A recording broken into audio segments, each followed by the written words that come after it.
E aí, pessoal, tudo bem com vocês? Eu espero que vocês estejam maravilhosamente bem e hoje eu lhes trago uma das minhas partidas preferidas do Bobby Fischer, apesar de ser uma das partidas menos conhecidas. Essa daqui é uma partida que ele jogou no campeonato estadunidense contra James Sherwin. Você aí que é fã do Bobby Fischer, já leu o livro Minhas 60 Melhores Partidas? Pode se lembrar que o Fischer jogou uma partida, né, naquele livro, na verdade a primeira do livro, contra esse mesmo adversário, mas não é a mesma partida, tudo bem? Essa daqui rolou um pouco antes, ela tem umas imprecisões, por isso provavelmente o Fischer não selecionou ela para o livro, mas ainda assim é muito legal, é muito bonita, então bora dar uma olhada na partida aqui, que tem um sacrifício simplesmente maravilhoso. Vamos lá! Fischer abre com E4, que surpresa, né? E temos peão na casa de C5 sendo jogado pelo adversário, defesa siciliana. Vem cavalo em F3, peão em D6 controlando a casa de E5 para poder tirar o cavalo, e peão em D4 nós temos aqui a abertura da posição, né? Uma troca de peões no centro. C por D4, cavalo por D4, cavalo em F6 pressionando o peão, cavalo em C3 defendendo, e nessa posição o jogador de pretas vai para a linha preferida do Bobby Fischer e também, né, a linha mais popular até os dias de hoje, peão na casa de A6, conhecida como a siciliana Najdorf. O jogador de pretas desperdiça um tempo, né, ele basicamente passa a vez, para controlar muito bem a casa de B5, que é uma casa que várias peças do jogador de brancas gostariam de ir, e basicamente ele mantém a flexibilidade das suas peças, ele vai desenvolver de acordo com o que o jogador de brancas opta por fazer. E o Fischer joga, né, sem nenhuma surpresa, a variante Bobby Fischer, com o bispo na casa de C4, né? Também conhecido como o ataque Lipnitsky, mas o pessoal chama essa daqui da variante do Fischer, certo? O bispo vem para C4, com o objetivo bem claro de se sacrificar. Normalmente a ideia é você provocar o avanço E6, é justamente o que o jogador de pretas faz, e agora você tem um ponto de sacrifício, seja de cavalo, seja de bispo, né? E normalmente o bispo vem para cá para você tentar expor o rei do jogador de pretas, isso leva a posições extremamente agressivas. Nessa posição, né, o mais natural é você voltar o bispo para B3 para que B5 não venha com tempo, mas o Fischer faz o roque, que essencialmente é um sacrifício do peão de E4, porque B5 e B4 virão com tempo em cima do cavalo. Essa é uma linha teórica e esse sacrifício de peão normalmente nem é aceito e eu vou te mostrar por quê. O jogador de preta jogou B5, é um lance útil, vem com tempo no bispo, prepara bispo em B7, o ponto E4 vai ser um ponto de pressão de longo prazo, mas depois de bispo em B3, o jogador de pretas pode jogar o B4 chutando o cavalo daqui e simplesmente capturar o peão de E4. Você, que é um jogador mais veterano, pode estar já imaginando o problema do jogador de pretas aqui se ele aceita o peão, né? Pretas basicamente não tem nada desenvolvido e estão jogando com o rei no centro, enquanto brancas têm 3 peças desenvolvidas e o rei seguro. Então, sair tomando peões no centro pode não ser a melhor das ideias e você estaria absolutamente correto. Vem o B4 chutando o cavalo, o Fischer comete uma imprecisão, normalmente nessa posição hoje em dia se joga cavalo em A4 para manter o cavalo jogando, você não quer voltar o cavalo para a casa inicial, mas o Fischer volta o cavalo para a casa de B1 e o peão de E4 está pronto para ser capturado. Nessa posição, o computador até gosta de capturar o peão de E4, o computador diz que é a maneira mais precisa de jogar para as pretas, mas, assim, você tem que ter muita coragem para tomar esse peão, porque depois de cavalo toma, não foi jogado, aqui tá, aqui é uma linha de análise, vai vir torre na casa de E1 e você já começa a ver os problemas, né? Parece que você pode simplesmente jogar D5 e tá tudo certo, mas a pressão das brancas no peão de E6 é uma pressão real. Então o jogador de brancas segue desenvolvendo, bispo na casa de F4 é um lance natural, bispo em B7 mais um lance natural, por exemplo, e dama na casa de H5. E aí você já vê, ó, a dama esperou o bispo sair da defesa do peão de E para vir para H5, cravando o peão de F e ameaçando o cavalo por E6. E aí nessa situação, se por exemplo o jogador de preta joga G6 chutando a dama, aí a dama vem para casa de E5 pressionando a torre, você vê que uma série de problemas vai se acumulando. Se dama em D7 simplesmente defendendo o peão de E, você pode sacrificar o cavalo no peão de qualquer forma, e depois de dama toma. Olha aqui o problema, né? Você tem um peão de D cravado, você tem um peão de F cravado, você tem o rei no centro, você tem a torre aqui ameaçando o cavalo, ameaçando a torre, ameaçando o rei, e o computador, por incrível que pareça, avalia essa posição igualmente, mas eu tenho certeza que nas mãos humanas, o jogador de brancas teria uma vitória em pouquíssimos lances. É o tipo de posição Se você não defender perfeitamente de pretas, você não tem chance, né? Você precisa jogar todos os lances da máquina, enquanto brancas podem se dar o luxo de errar uma vez ou outra, porque quem tá atacando é o jogador de brancas. Vamos lá, é claro, o Sherwin, né, não capturou o peão de E4, é muito perigoso. Ao invés disso, ele segue com bispo na casa de D7, apenas desenvolvendo uma peça e ficando de olho aqui no bispo em A4 cheque, né, super protegendo a casa de C6. Fischer então desenvolve bispo em E3, sacrificando o peão mais uma vez, e mais uma vez o sacrifício é negado, porque tem ideias de dama em F3, né? Tem todas aquelas ideias que a gente já discutiu. Ao invés disso, cavalo em C6 aqui por parte do Sherwin. E o Fischer finalmente, então, defende o seu peão jogando o peão na casa de F3. Então nós temos uma cadeiazinha de peões bem legal aqui por parte do jogador de brancas no centro do tabuleiro. O Sherwin joga o simples bispo em E7 desenvolvendo também. E agora o Fischer precisa desenvolver o cavalo. E ele decide por uma linha bem curiosa, né? Porque a casa mais natural de desenvolvimento desse cavalo pode ser a casa de D2. Só que o Fischer quer o cavalo em C3, ele quer porque quer. Então ele calcula uma linha que assim, é um espetáculo a linha que o Fischer calcula, né? Ele joga peão em C3, certo? Primeiro contestando o peão da casa de B4. E aqui o Sherwin pode, é claro, jogar um lance como A5, mas digamos que você jogue peão na casa de A5, você vai ficar com um peão isolado por aqui, então o Sherwin simplesmente toma, e nessa posição, provavelmente, o que o Sherwin estava pensando quando ele capturou, é que o Fischer ia simplesmente tomar de volta, porque tem a ameaça de peão toma B2, então ele simplesmente tomaria de volta. Ele poderia, claro, ficar com esse peão isolado, mas depois de cavalo em A5, ele tem bastante compensação, porque ele tá ameaçando pegar o bispo, quando o bispo sai, vem o cavalo para casa de C4, ameaçando o bispo que tá solto, ameaçando o peão de B, ele força o jogador de brancas talvez a desdesenvolver. E aí depois ele vai jogar algo como o peão na casa de D5, que pode ser melhor preparado, e as pretas igualizam com muita tranquilidade. No entanto, o Fischer, é claro, não estava querendo lidar com o cavalo em A5, chutando o bispo daqui. Então, ao invés de tomar direto na casa de C3, ele joga um lance intermediário muito bonito. Ele joga cavalo toma cavalo em C6. E esse lance intermediário é difícil de calcular, porque você tá abrindo mão aqui, ó, dessa sequência de capturas, né? Se o adversário quiser tomar em B2, você toma a dama, mas ele ganha uma torre fazendo uma nova dama, certo? O que o Fischer estava pensando? A sequência funciona muito bem, porque se o Sherwin cai, né, e toma em B2, ele não jogou isso, ele simplesmente tomou o cavalo, mas olha, se ele toma em B2, cavalo toma dama vai ser jogado, e peão toma torre promovendo, e parece que o jogador de pretas está simplesmente com muito material a mais, né? Se você fizer a contagem de material, pretas estão ganhando.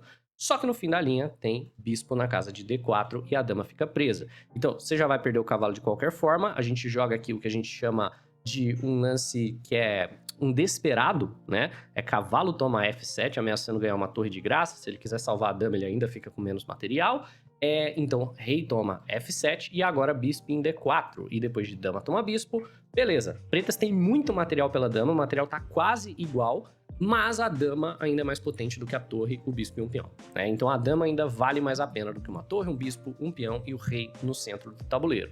Por consequência, esse lance intermediário aqui funciona maravilhosamente bem, e o que o Sherwin tem que fazer é tomar o cavalo, e ele faz, né? E agora o Fischer toma na casa de C3, resolvendo o problema do cavalo de B1.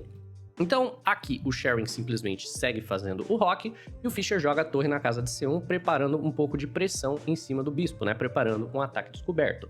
Se a gente for falar dessa posição para as pretas e para as brancas, né? O que os dois jogadores gostariam de fazer, provavelmente um final de jogo vai favorecer as brancas, porque tem maioria de ala da dama, tem 2 contra 1. Então, para as brancas faz bastante sentido um plano só de trocar a peça. E o jogador de pretas tem alguns probleminhas a resolver. Ele tem mais peões no centro, né? E ele tem algumas linhas abertas aqui na ala da dama para ele usar para atacar. Mas o que ele quer fazer mesmo é botar esse bispo para jogar. E ele só vai fazer isso quando ele conseguir o avanço D5. Na siciliana, é muito comum que o D5 seja um lance que liberte a posição do jogador de pretas, porque abre o bispo, ao mesmo tempo também se livra do peão de E4 das brancas e estabelece um forte centro. Então ele joga dama na casa de B8, provavelmente com o objetivo de jogar dama na casa de B7. Parece estranho ele não ter lidado com a pressão em cima do bispo, mas verdadeiramente não tem nenhum ataque descoberto de cavalo que seja tão impactante assim, né? Esse cavalo pode se movimentar para onde quiser, tem pressão em cima do bispo, mas, né, para onde o cavalo vai? Para a casa de D5, por exemplo? Exatamente, né? E é o que o Fischer joga. Cavalo em D5 é um ataque descoberto bem legal, e a ideia do Fischer é parar o avanço D5 do jogador de pretas, e o cavalo vem com o tempo, tá ameaçando D7, tá ameaçando torre, toma bispo, e nessa posição o Sherwin meio que compra aqui o blefe do Fischer, né? Ele toma o cavalo. Essa daqui é uma posição na qual você pode, é claro, capturar o cavalo e não tem graves problemas em fazer isso, mas tem um jeito certo de capturar o cavalo, né? A maneira correta de você capturar o cavalo, que para as pretas é um pouco difícil de jogar, você tem que ter sangue frio, e é tomando de peça, seja de cavalo, seja de bispo, é trocar tudo, liquidar material na casa de D5. Esse é o lance mais preciso, segundo a análise aí de computador. Então, cavalo toma seria a maneira mais precisa de seguir. E aí, por exemplo, o peão toma, porque se você tomar o bispo, vai ter cavalo por E3, né? Então, terrível, tem que tomar o cavalo.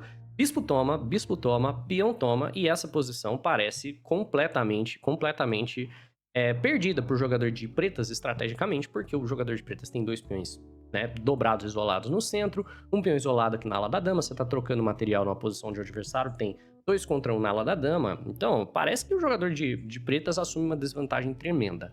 A máquina, por incrível que pareça, avalia essa posição como igual, né? Mas eu não acredito que um ser humano entraria numa linha como essa, certo? Você pode jogar B3 para impedir dama por B2, pode jogar bispo em D4 para impedir exatamente a mesma ideia. Parece que o jogador de brancas tem uma vantagem, mas na prática você não tem como converter nada, né? É uma posição que, objetivamente falando, é igual. Na partida mesmo, para evitar essas ideias, o jogador de pretas toma o cavalo de peão. Dessa maneira, ele não vai ficar com peões dobrados isolados, ele pode tomar o peão de E4 no final da linha. Então, depois de torre tomar bispo, a gente tem D por E4, trocando o peão, não ficando mais com peões dobrados isolados. E agora, depois de F toma E4, os dois jogadores têm peões isolados no centro do tabuleiro e, por consequência, a gente não tem nenhuma fraqueza posicional para o jogador de pretas, ou pelo menos, os dois jogadores pelo menos assumem fraqueza. E nessa posição, o peão do jogador de brancas está caindo, mas ao mesmo tempo ele não tá. Cavalo por E4 vai ser respondido com bispo em D5, pressionando o cavalo, pressionando a torre. Quando o cavalo se move, tem dama na casa de G4, né? E o rei do jogador de pretas está um tanto exposto, porque a maior parte do material das pretas está do lado errado do tabuleiro.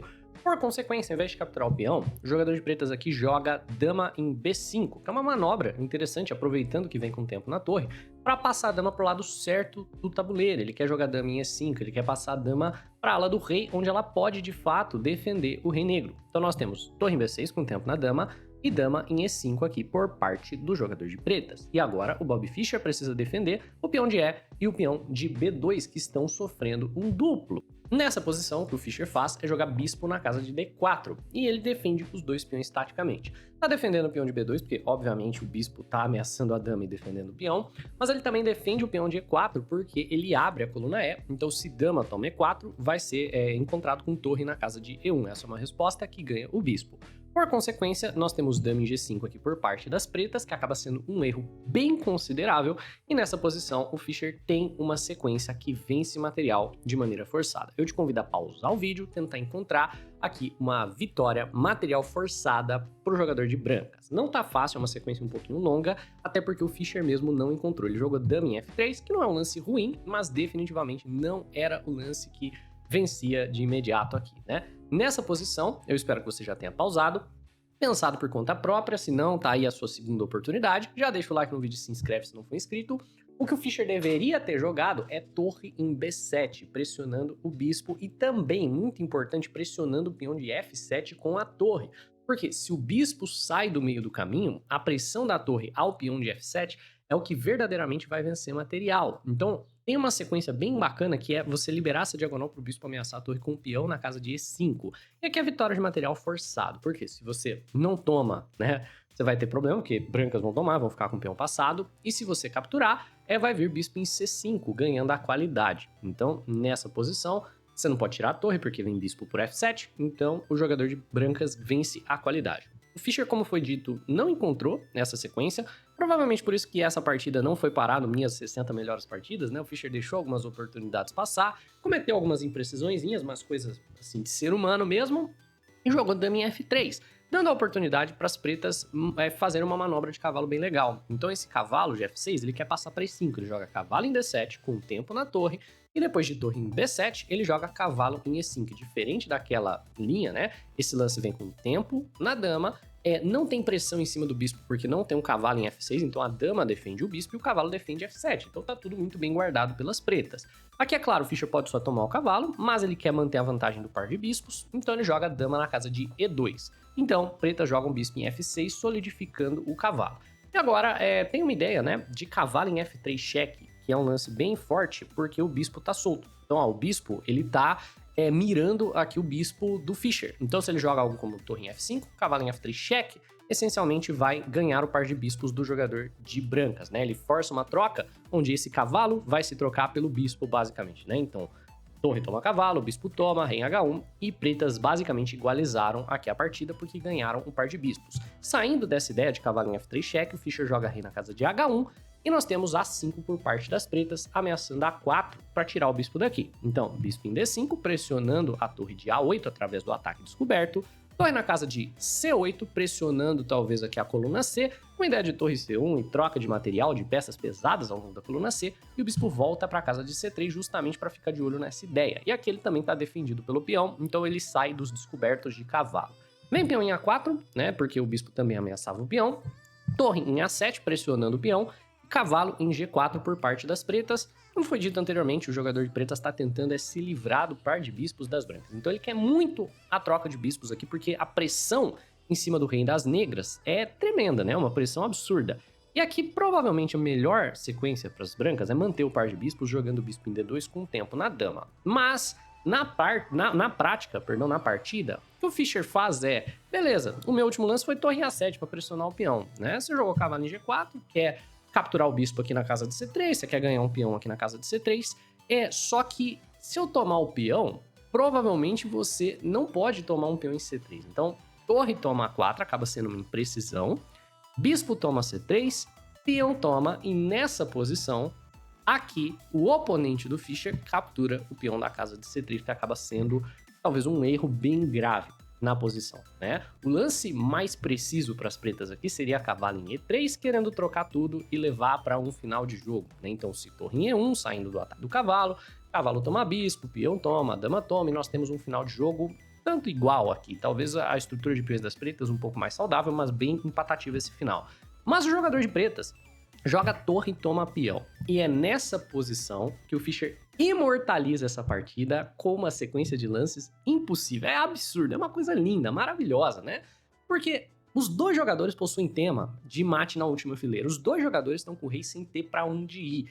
E essa partida, ela é brilhante, né? É excepcional a sequência que foi jogada. Pausa o vídeo mais uma vez e tenta encontrar como o Fischer bota essa partida aqui no bolso e acaba vencendo de maneira simplesmente brilhante, né? Pausou? Encontrou? Eu espero que você tenha encontrado a sequência toda e não somente o primeiro lance, né? Torre por F7 foi jogado por parte do Bobby Fischer. E esse lance simplesmente ganha um peão limpo e dá uma vantagem esmagadora para as brancas.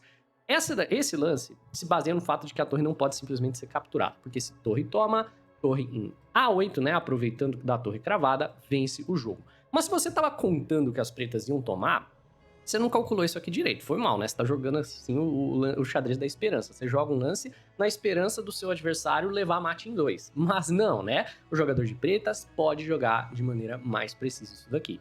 Então, o jogador de pretas deveria ter jogado H5, na verdade gerando uma casinha para o rei escapar. E por incrível que pareça, apesar de essa torre se mover com tempo, porque o jogador de pretas tem também pressão aqui na primeira fileira, né? Você não pode jogar, tipo, torre na casa de F5, né? De maneira, assim, simples, atacando a dama. Ah, cheque descoberto, ataca sua dama, vou ganhar o jogo, né? Porque depois de rei em H7, ele vai te dar checkmate. Você tomar a dama, você leva mate, entendeu? Você vai levar mate. Ah, vou tomar a dama aqui. Beleza, amigão, né? Torre em C1, você vai levar mate. Então, por mais que o Fischer tenha esse cheque descoberto, a maneira correta depois do H5 é só trocar torres na casa de F8 e depois, né, ficar de olho nas ameaças de checkmate, voltando a dama com cheque e assim em diante. O Fischer, na verdade, ganhou um peão só. Só que o jogador de pretas não jogou com H5, ele jogou com torre em C1 direto. Não é a sequência mais precisa de lances, mas como exatamente o jogador de brancas deve reagir a esse torre em C1 cheque, uma ameaça de checkmate aqui? Você provavelmente, né, jogaria o lance perdedor nessa posição, torre volta com cheque descoberto. E esse lance parece brilhante, né? Parece lindo, parece um lance, assim, que vai ganhar o jogo. Não é, né? Você ainda tá perdendo, porque rei em H8 e ele tem simplesmente checkmate forçado aqui. Por quê? Ele vai tomar em F1, você não pode tomar, porque a sua torre tá cravada. Ao mesmo tempo, se você tomar em C1, você também leva mate. Não tem muito que você possa fazer, certo? O máximo que você pode fazer é torre em A8, querendo cravar a torre dele, certo? Para aliviar a pressão em F1. Torre toma, bispo toma, o adversário tem dama em F4, vencendo, porque ameaça checkmate em H2 e ameaça dama toma torre, checkmate também. Então, no mínimo, você perde aqui a torre. Então, G3 para gerar a casa de G2 pro rei, torre toma cheque, você obviamente está perdendo e checkmate vai seguir de maneira bem rápida aqui, porque você vai ser forçado a entregar a sua dama, né? Então, aqui a dama já cai, aí dama, torre, cavalo, tudo em cima desse rei com poucas casas, pode ter certeza que tem checkmate. Então, ao invés de voltar a torre com cheque, nós temos aqui o lance vencedor. Dama na casa de F1, maravilhoso sacrifício de dama. E qual é a diferença? A diferença é que se torre toma, dessa vez, né, torre toma F1, seria jogado com cheque, e as coisas são diferentes, porque se rei em H8 não tem mais uma torre cravando. Então, se rei em H8, né, torre toma, F8 é checkmate. Dessa vez, funciona. Então, dama em F1, lance brilhante aqui do Bobby Fischer, certo? Novamente, assim, lance fantástico, espetacular. Você não pode tomar a dama. E estamos ameaçando ganhar uma torre na casa de F8. O jogador de pretas, então, joga o lance H5. E por incrível que pareça, nessa posição, não é o lance que se espera novamente. Torre toma torre cheque. Quantas pessoas jogariam torre toma torre cheque? Mas depois de rei na casa de H7, a sua dama continua cravada. É isso aí, né? Sua dama tá cravada ainda. Você ainda vai perder a dama. E se você tomar a torre, né? Você vai levar checkmate. Então, torre por F1 vai vir e a posição tá empatada. Não. A vitória vem através de um segundo sacrifício de dama. Você sacrificou a dama em F1, sacrifica a dama mais uma vez. Dama toma a torre em C1 com o objetivo, né? De que se o adversário jogar dama toma dama, agora você pode responder com torre em F1, cheque descoberto em H7 e torre toma dama, e você tem uma torre inteirinha a mais nesse final de jogo, completamente ganho para o jogador de brancas. Então, depois do segundo sacrifício de dama, ameaçando a dama e você não pode tomar sendo as pretas, pretas continuam jogando, jogam dama em H4, ameaçando checkmate em H2. É muito fácil de, né, seguir aqui para as brancas, mas pretas tentaram gerar ameaça, então brancas seguem com torre toma torre cheque, rei em H7, né, porque se você tomar a torre aqui, a dama vem com cheque, né, e muito fácil de brancas se defenderem, então rei em H7, tentando talvez algum problema, H3, certo, defendendo o checkmate, dama em G3, obviamente perdendo o cavalo, mas ameaçando o mate de novo, tentando alguma coisa com o peão de H, mas, né, peão toma cavalo, H4, tentando H3, alguma ideia dessa, e o Fischer simplesmente vai jogar para dar checkmate nas pretas, né? Você tem duas torres e um bispo a mais. O rei do cara não tem praticamente nenhuma casa, então é mais fácil jogar para dar checkmate. Bispo em E6, ameaçando o bispo em F5, e nessa posição, o jogador de pretas abandona, porque o checkmate vai vir com o bispo na casa de F5. Então vamos dizer que H3, bispo em F5, cheque, G6, porque você não tem a casa de H6, e torre em A7, checkmate. Por consequência, né, faltando 3 lances para o mate, o adversário do Fischer abandona a partida e nós temos uma vitória com um duplo sacrifício de dama, simplesmente impossível, né? Um sacrifício de aparência muito curiosa. Aqui esse dama na casa de F1, um lance belíssimo, né? Essa é uma das minhas partidas preferidas do Fischer, eu espero que você tenha curtido pra caramba também. Deixa o like se for o caso, se inscreve no canal se não for inscrito. Um abraço e até a próxima!